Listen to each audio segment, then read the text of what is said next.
with him as an everlasting covenant for his descendants after him. And as for Ishmael, I have heard you. I will surely bless him. I will make him fruitful and will greatly increase his numbers. He will be the father of 12 rulers, and I will make him into a great nation. But my covenant I will establish with Isaac, whom Sarah will bear to you by this time next year. When he had finished speaking with Abraham, God went up from him. On that very day, Abraham took his son Ishmael and all those born in his household or bought with his money, every male in his household, and circumcised them, as God told him. Abraham was 99 years old when he was circumcised, and his son Ishmael was 13.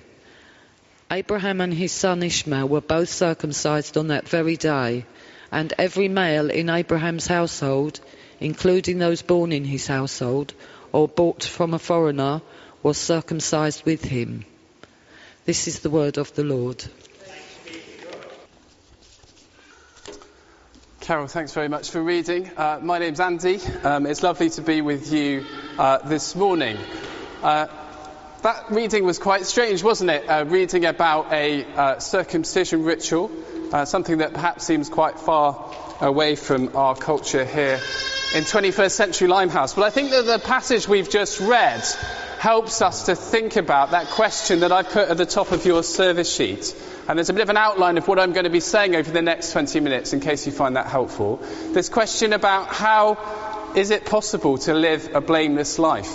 So I want to show you how I think that that's the big question that the passage that we've just read addresses, and then show you what I think that the passage tells us about that question. It's an important question for all of us, isn't it? Is it possible to live a blameless life? It's natural when people die that we evaluate their lives. If it's someone that we loved who's died, then it's natural for us to remember the good things about them, things that we loved about them, things that we were thankful for. Now today, it might seem a bit strange for me to start talking about people dying, because at the moment we're celebrating the beginnings of life, aren't we? And Grace's baptism, and it's been lovely to celebrate that this morning. But sadly, one day Grace too will sadly die. And when Grace dies, we trust it will be many years from now. How will people remember Grace Kershaw?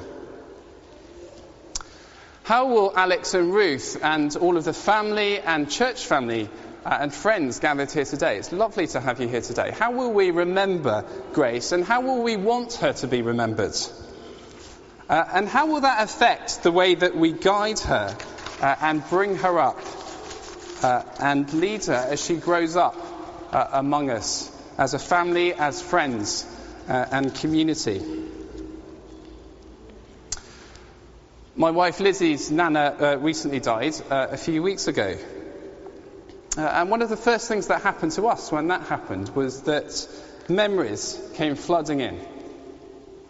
Memories about things that we loved about Lizzie's nana and things that we were going to miss. Now, when we think back on people that have died that we loved, we normally have those good and loving memories of them, don't we? But in general, everybody is a bit of a mixture, aren't they? And if you asked people in the street, if we went out onto the street in Limehouse now and said to people, how can I live a blameless life? How can I get to the end of my life and be well remembered? Many people would say, well, I hope when I get to the end of my life, the good things that I've done will outweigh the bad things that I've done. And the reason that this passage is important for us to pay attention to today is because the Bible is claiming to us that it's possible for us to get to the end of our life, not just to hold, with our fingers crossed, hoping for the best, hoping that the good things that we've done will outweigh the bad things. And this is because the book of Genesis that this reading is from tells us that there is a God who made us. There's a God who's a moral being, a God who judges what's right and what's wrong. And if that's the case, as the Bible claims, then ultimately when we get to the end of our lives, it's his verdict on us that matters. What God has to say to us, the way that he judges our life, is the thing that we need to be living in light of.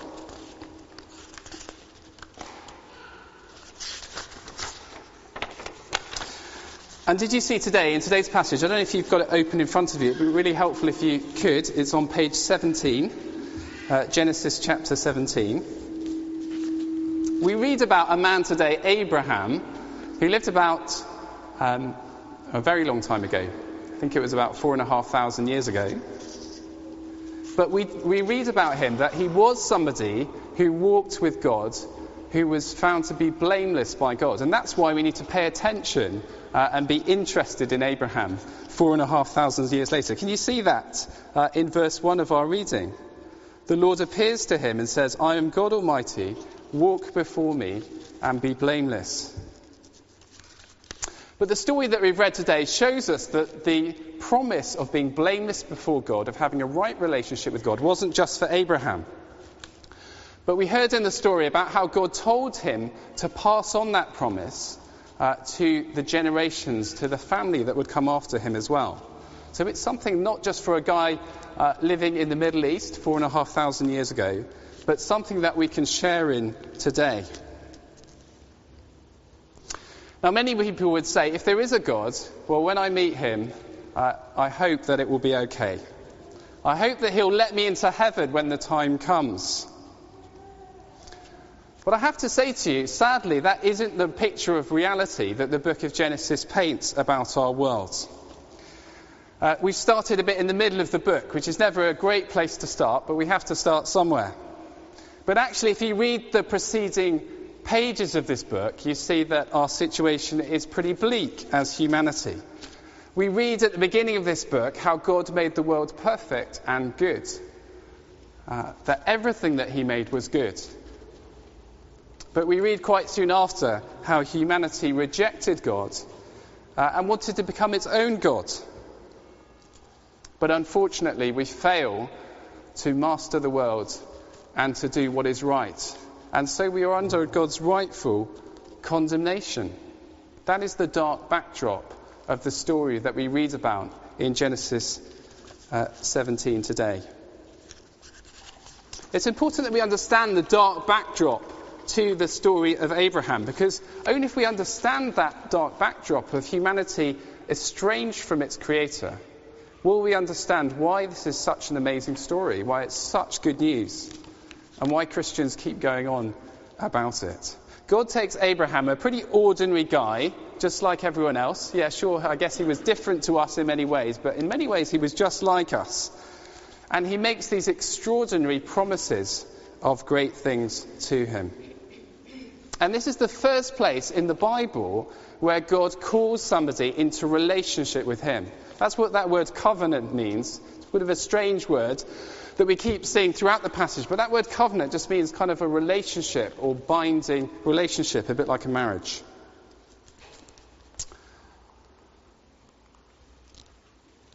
So, this is the question I think that the passage answers. Is it possible to live a blameless life? And I think the passage says, yes, it is. It is possible for us to live a blameless life, and this is how we do it. We need to be in covenant relationship with God. Let me just show you that from the passage. So do look down with me at verse 4. I'm just going to reread that. This is God talking to Abraham. As for me, this is my covenant with you. You will be the father of many nations. Here is God calling Abraham into relationship with him. But it's not just for Abraham. It's for his children as well. Just see that in verses 5 and 7. Let me just reread those quickly. God says, no longer will you be called Abram. Your name will be Abraham. For I have made you a father of many nations. I will make you very fruitful. I will make nations of you, and kings will come from you. I'll establish my covenant as an everlasting covenant between me and you and your descendants after you, for the generations to come, to be your God and the God of your descendants after you. Now, names are very significant, aren't they? And as part of the baptism today, Alex and Ruth have named Grace. And it's a name that's likely to stick with Grace for the rest of her life. And changes of name often come when people want to show that something drastic has happened, that something significant has really changed. For example, a school often gets a change of name, doesn't it? When there's a new head teacher, perhaps it's been a failing school in the past, and there's a whole new management approach, and that comes with a new name. It often happens in the world of business as well, with a new brand and a new attempt, a whole fresh approach to doing business. And so, by God here changing Abraham's name from Abram to Abraham, he wants us to show that he wants Abraham to see that something really big is happening with what he's saying in this chapter. He's promising him many offspring, which he's already done in the chapter. But the really big thing, the new thing that he's promising here in this chapter is that he will be in relationship with Abraham. He'll know him and he will be in covenant relationship with him. He'll know him as a friend and as his God. Did you see that in verse 7? He says, I will be God to you. I'll be your God. This is the first time in the Bible that God says to anyone, I will be your God. Not just a God out there, but a God who is your God, a God who you can know. And so God calls Abraham into this relationship with him, where he calls him to be blameless with him. And the sign of that is this sign of circumcision, a physical sign in the body of Abraham and of his children to come after him. Now, people who trace their lineage from Abraham still often circumcise today. It's often the case in the Muslim community, particularly those who trace their origin back to Abraham. But actually, we can see in this chapter, can't we, that circumcision is given as a sign of relationship with God. That's what it is. It's God calling Abraham and his descendants into relationship with him. And the physical sign of circumcision is a sign of that promise from God. We still might be wondering, though, what has all this got to do with us in 21st century Limehouse? Most of us are probably not ethnic descendants of Abraham, unless we're Jewish, or perhaps we trace our origin through Ishmael, and perhaps we're from a Muslim background. It's great for Abraham, isn't it, that God promises this relationship, this walk with him, but what's it got to do with us? Well, the second part of our story, it goes on to show us that this promise of relationship with God isn't just for Abraham, but it's for a much wider group of people. It's much deeper than being a physical descendant of Abraham, one of his children. So we see that God calls Abraham into relationship with him, but there's an important detail about the way that God brings this friendship and relationship about. And that is that God is going to establish this relationship in a particular way, which I've called through the wonder son. The thing that Abraham needs to understand is that God is going to establish this relationship in a particular way. Shall we just see that in verse 15 as well, where there's another name change, where God shows that something really big is happening. God also said to Abraham, as for Sarah, your wife, you're no longer to call her Sarah. Her name shall be Sarah. I'll bless her, and I will give you a son by her. The first time in the Bible that God promises that Sarah, or this lady Sarai, is going to have a child. And we see from the story, don't we, that it's in the most unlikely circumstances. Sarai is 90 years old. I don't know when Alex and Ruth were when Ruth was going for the ultrasound scan for Grace, whether there were any 90-year-old women hanging around waiting for scans. Or perhaps when Alex was chatting with fellow dads-to-be, whether there were any 100-year-olds that he was looking forward to becoming a father again. It's ridiculous, isn't it? It's quite funny. And Abraham laughs at this just bizarre promise of God. There's this hilarious prospect of Sarah going to the Royal London and having her ultrasound done at the age of 90. I think the laughter that's going on here is that there's just something quite funny and delicious when older people do stuff which just completely defies expectations, isn't there? I don't know if you remember perhaps back in the Olympics, I think there was I don't know much about horse riding, but there was a guy who won a horse riding gold who was in his 60s. You can imagine him chuckling to himself, can't you? Thinking, I'm in my 60s and I have still got it. I am still the best in the world, and I've beaten all these much younger people who ordinarily we might expect to have won that event. And I think that's what's going on here. Abraham is just thinking, this is fun. This is funny. It was beyond all expectation that I would have a child at this age. And of course, this isn't just a natural phenomenon, is it? It is ridiculous. It's off the scale. God is doing something which is miraculous. We can't have a 90-year-old who has a child, and yet God is intervening to do something so miraculous that it's actually funny. But God is deadly serious about what he's going to do. He is going to give Abraham this son through his 90-year-old wife. And that is the way that he is going to establish this relationship with Abraham that he's promised. Can you just see that in verse 19? Yes, but your wife Sarah will bear you a son, God says, and you will call him Isaac. I will establish my covenant with him as an everlasting covenant for his descendants after him. Abraham's already got one other child. It's a boy called Ishmael. And Abraham says, well, why do you have to work in this hilarious but very unlikely way, God? Why can't you establish your relationship through Ishmael? It seems a lot more practical and sensible. And yet God is going to establish this relationship in this most unlikely way through this son Isaac. And he wants Abraham to be really clear that that is going to be the way that his children are going to come to know God as well. It's through Isaac and not through Ishmael. And so for the first people hearing this book, which probably was written down in about 1500 BC, in the time of Moses, it was probably written in the time of Moses, the message of this passage about Abraham would be to look to Isaac and the nation that came from him as the place where you could enter into relationship with God. By the end of this book of Genesis, Isaac has also had a child. Isaac has been born and has also had a child who is called Israel. And we're told in the Bible that Israel goes on to be the people of Israel. Led by Moses, the people first reading this book would have read this passage and thought, actually, if I want to be in relationship with God, if I want to know the people who are the inheritors of this promise from God, it is the people of Israel. It's not anyone else. It's through Israel.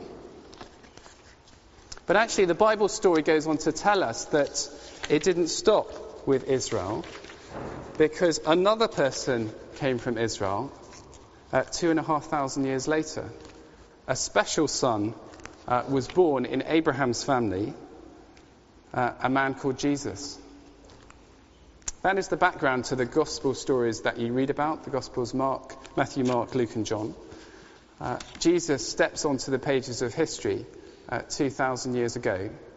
And we see when we read about him in those gospels that he is a blameless man. He always does everything that's right. He always treats people in the way that he should have treated them. And yet Jesus is put to death. The Bible tells us in our place. The Bible tells us that although Jesus had done nothing wrong, as he died on the cross, he took the punishment that we deserve. So that if we put our trust in Jesus, then we can be brought into relationship with God. So Abraham, we see in verse 22 of this passage, takes up this amazing offer of God of relationship, of friendship with him. Who wouldn't? Abraham has to do that by circumcising himself, or getting himself circumcised and circumcising his children. But the great news of this passage for us today is that we don't have to come into relationship with God through getting circumcised. We have been given the privilege of much more information given to us by God subsequently about how we can know God and how we can be in relationship through him. And that's through that man Jesus, a descendant of Abraham, who's made it possible for us to know God. So I'd just like to conclude by wrapping up and working out and just summarising what this means for us here today in 21st Century Limehouse, what it means for Alex and Ruth and for Grace. Firstly, let me plead with you, if you haven't put your trust in Jesus, to do so. A relationship with God isn't something that we can take for granted. That is the backdrop and the stark backdrop of the message of Genesis. But actually, the wonderful promise of Genesis is that it is possible to be in relationship with God. It's possible to know God through Jesus Christ, who is a blameless person.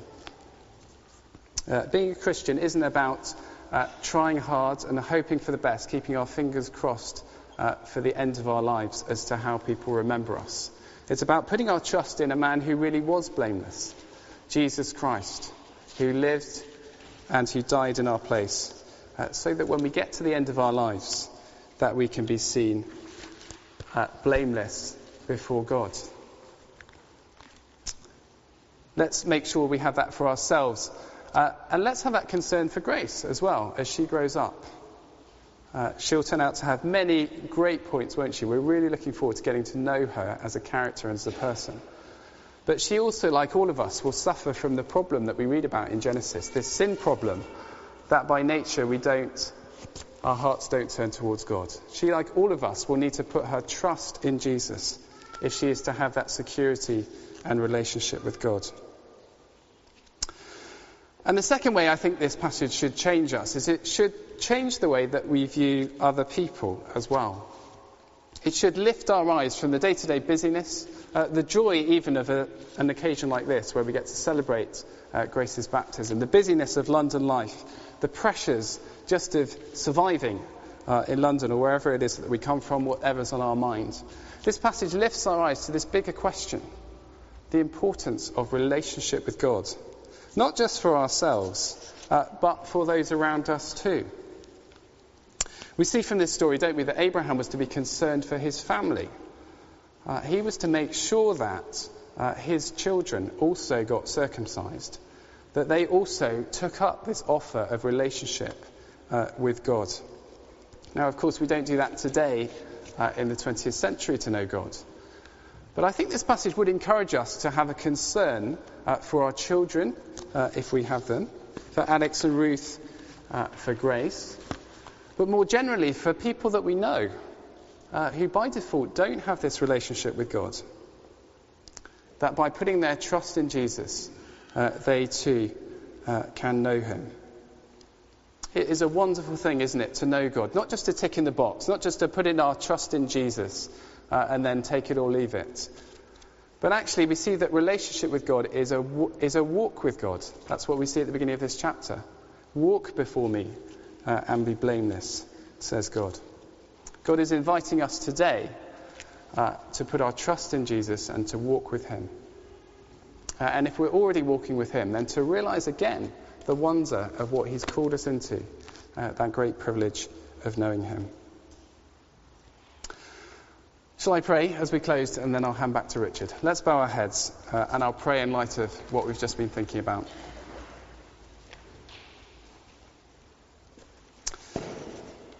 Heavenly Father, we thank you for the wonderful privilege of being able to walk with you and to be blameless. Thank you that this promise to Abraham is also something that is open to us through the Lord Jesus Christ. So please keep us from thinking that we can have relationship with you apart from Jesus. Please help us to come to you and humbly accept this gift. And thank you for the freedom of being seen to be blameless before you. Please would that free us up to be able to accept our faults and to rely on you. And please would it help us to have a concern for others, our children if we have them, but for others more widely, that they would enter into this gift of relationship with you. Please change us so that we increasingly point others to the wonder of being able to know you through Jesus Christ. For we ask it in his name. Amen.